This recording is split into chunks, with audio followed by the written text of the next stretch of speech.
سلام دوستان، خوش آمدید به کانال پختوپزهای خانگی. ما امروز همراه یک مود پیچنی با وریان سگوشانکه تیار میکنیم. محصولات لازمه برای ما 200 گرم مسله یا که مارگارین، یک دانه تخم، 3-4 قاشق کفیر یا که سمیتانه، 2 قاشق ساخر پودر، 300 گرم آرد لازم است برای خمیرش. رزرخلیتیل ما همراه نمیکنیم. این محصولات برای تیار کردن خمیرش لازم است. برای داخلش باشد وریان سگوشانکه.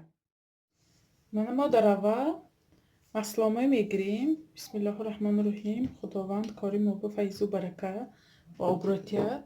200 گرم مسلبه، من 300 گرم آردامای همراه کرده شروع ریزانک میکنیم.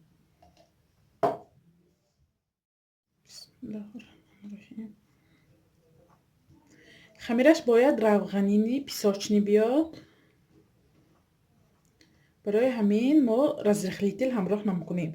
اگر ما همین خمیره پیساچنی با رزرخلیتیل همراه کنیم، خمیره ما ورم میکند. وقتی تفتان به ماندگی به خمیره ما ورم کند، مزه روغنینش رو گم میکند. برای همین ما رزرخلیتیل همراه نمیکنیم که خمیره ما خوشخوری پیساچنی بیاد. نه ریزانه کریم. نگاه کنید چقدر روغنین آمد.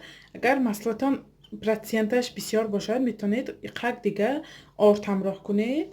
من ساخن پودر 2 قاشق همراه میکنیم.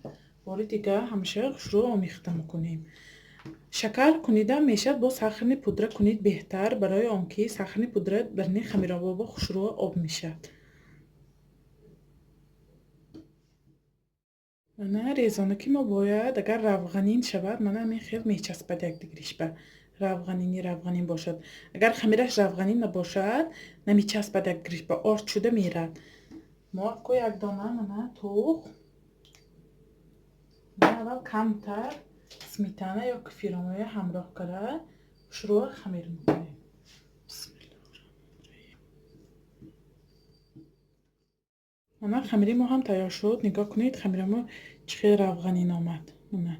باید این میخشه وقت ما خمیرامای با زوالچا تقسیم میکنیم. من 2 دانه زوالبا تقسیم کردم. با این ما تقسیم میکنیم.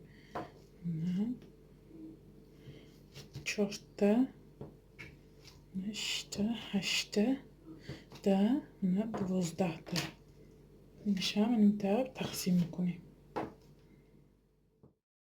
من با زوالچا تقسیم کردم. 21 دانه شد. ما کو باید نیچ خکرتون میکنیم. یه آرد بیگان چی تونوک میکنیم. خودش خمیرش روغنی تونوک میکنیم.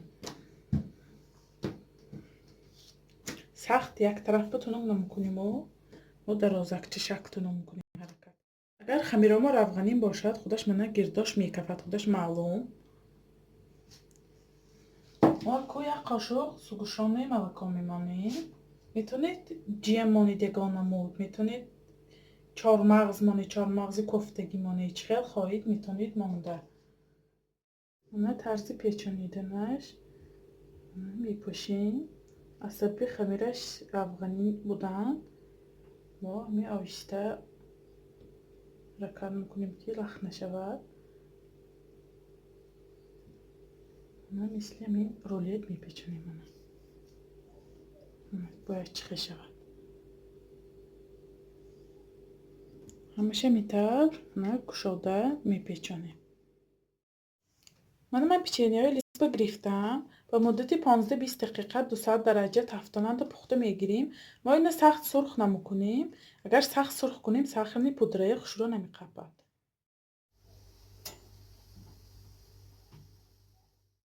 من پیچنی های ما هم پخت. نگاه کنید سخت سرخ نمیکنیم. ما گرم ساخن پودره میکنیم. من چگونه میبینید پیچنی های ما هم تیار شد. من در نشر ریزه کریم بینیم چقدر آمده است. خمیراش عجایبات با لذت. خمیرش چقدر پیساچنی. پیچنی ما چقدر آمده است. من نگاه کنید خمیرش چقدر پیساچنی بودگیش خودش معلوم. عجایبات با لذت این پیچنی. شما هم حتما برای نزدیکان خود تیار کنید. دستگیری کنید، پاپیساچی کنید، یارو دوستای دعوت کنید. انشالله باز با دستگیری شما در ماه مبارک رمضان ویدیوهای بهتر و بهتر میشد. خیر تا ویدیوهای آینده در پناه خدا باشید.